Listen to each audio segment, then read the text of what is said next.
সকল মনীষীদের জীবনী আল্লাহ আমরা করার তৌফিক দিয়েছেন, আলহামদুলিল্লাহ।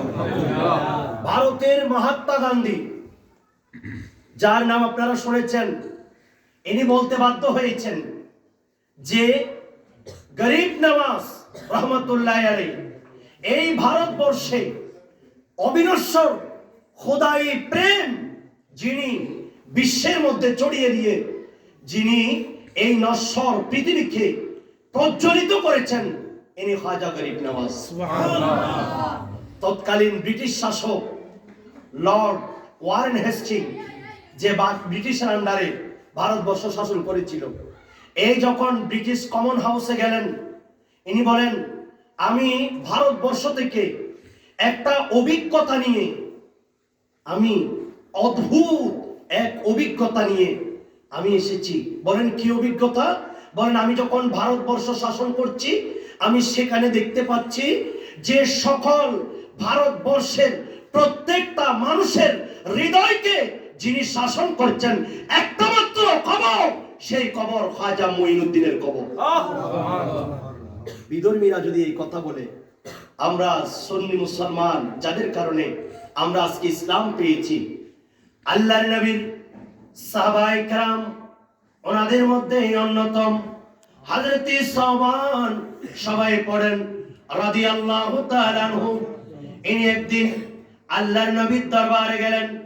আল্লাহর নবী রাহমাতুল্লিল আলামিন কোন সফরে গেলেন জানেন না, আসলেন দরবারে উপস্থিত, কিন্তু নবী নাই। একদিন, 2 দিন, 3 দিন, 4 দিন, এইভাবে আল্লাহর নবী রাহমাতুল্লিল আলামিনকে যখন দেখেন নাই, আশিক আর মাশুক, যদি মাশুককে না পাই আশিক দিওয়ানা হয়ে যায়। আল্লাহর নবী রাহমাতুল্লিল আলামিনের সংবাদ কেউ দিতে পারছে না। এমন সময় 4 দিন পর আল্লাহর নবী তাশরীফ আনলেন। সবাই বসা, সাহাবায়ে কেরাম এক পাশে, হযরতে সাওবান মন পেরেশান হয়ে বসে আছেন। আচ্ছা বলেন, রাসূল পাক কি জানেন কিনা তার অন্তরের খবর?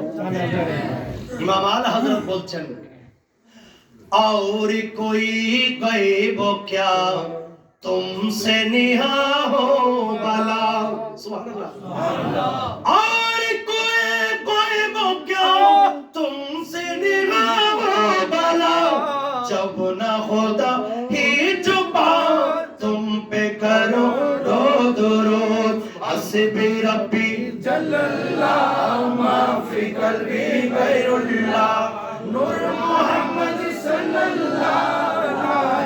যেখানে লামকানের খোদা গায়েব নাই, সেখানে সৃষ্টি থেকে আমার নবীর কাছ থেকে আর কিছু গোপন থাকতে পারে না। আল্লাহর নবী দিলের খবর জানেন। সাওবান, তুমি কি অসুস্থ?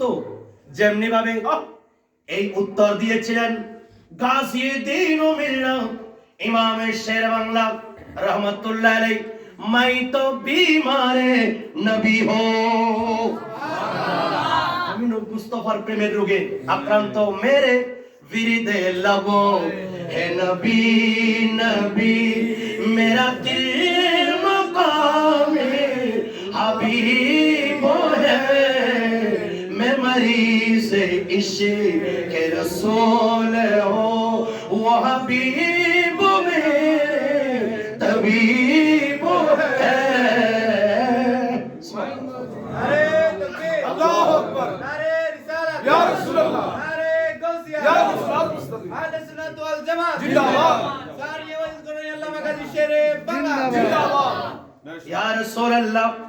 আমি যে অসুখ, আমার কলম, এই জন্য পেরেশান। আজ 4টা দিন আপনি নবীকে না দেখার কারণে আমি নবী বড় পেরেশান হয়ে গেলাম। ইয়া রাসূলুল্লাহ, আমি তো ইহ জীবনের কথা চিন্তা করছি না, কাল কিয়ামতের ময়দানে আল্লাহ যদি আমাকে জান্নাত দেয়, সেই জান্নাতের মধ্যে যদি আপনি নবীকে না পাই, আমি সাওবানের কি অবস্থা হবে? আল্লাহ আয়াত নাযিল করে দিলেন, জিবরিল যাও, মাহবুব নবীর প্রেমিক কতগুলো আছে, যারা আশিক মাশুক, যারা মাহবুবকে না দেখলে যারা থাকতে পারে না, আপনি তাদেরকে ঘোষণা দিয়ে দেন, বিসমিল্লাহির রহমানির রহিম ওয়া মান ইউতি'িল্লাহ ওয়ার রাসূল ফাউলাইকা মা'আল্লাযীনা আন'আমা আল্লাহু আলাইহিম মিনান নাবিয়্যিন ওয়াস-সিদ্দীকিন ওয়াশ-শুহাদা'i ওয়াস-সালিহিন। যারা আল্লাহ এবং তার রাসূলের আনুগত্যশীল, আল্লাহ রাসূলের জন্য যারা এভাবে দিওয়ানা থাকবে, এরা তাদের সাথে হবে যাদের উপর আল্লাহর নিয়ামত বর্ষণ হয়েছে। আম্বিয়া ইকরাম, সিদ্দিকিন, শুহাদা ইকরাম, সালিহিন, আল্লাহর ওয়ালিদের সাথে খবর ও হাসরে থাকবে। হযরত মুসা কালিমুল্লাহ আলাইহিস সালাতু ওয়াস সালামের জামানা অনেকেই বলে যে আমরা ওলি কেন মানবো, সালিহিন কেন মানবো, আল্লাহর ওয়ালিদের ক্ষমতা কি? উলামায়ে কেরাম বিভিন্ন মাহফিলে বলেন, ও খুতবায়ে কেরাম মসজিদে বলেন। আপনারা শুনেন, আন আবি হুরায়রা সবাই পড়েন রাদিয়াল্লাহু তাআলা আনহু قال قال رسول الله সবাই পড়েন সাল্লাল্লাহু আলাইহি ওয়াসাল্লাম ان الله قال من عاد لي وليا فقد اذنته بالحرب وما تقرب الي عبدي بشيء احب الي مما افترضت عليه وما يزال عبدي يتقرب الي بالنوافل حتى احببته فاذا احببته كنت سمعه الذي يسمع به كنت بصره الذي يبصر به كنت يداه التي يبطش بها كنت رجله يمشي بها وإن سألني لأعطينه ولئن استعاذني لأعيذنه سبحان الله أو كما قال عليه الصلاة والسلام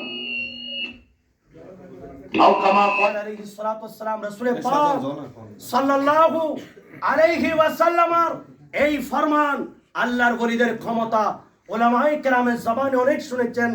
এই জবান আল্লাহর নবী বলেছেন, যারা আল্লাহর ওলিদের শানে আদাওয়াত রাখবে, আমি আল্লাহ তাদের বিরুদ্ধে যুদ্ধ ঘোষণা করলাম। সুবহানাল্লাহ। আরেকটু বড় করে বলেন, ওলির পক্ষে কে আছেন? আমরা। আল্লাহ আছেন।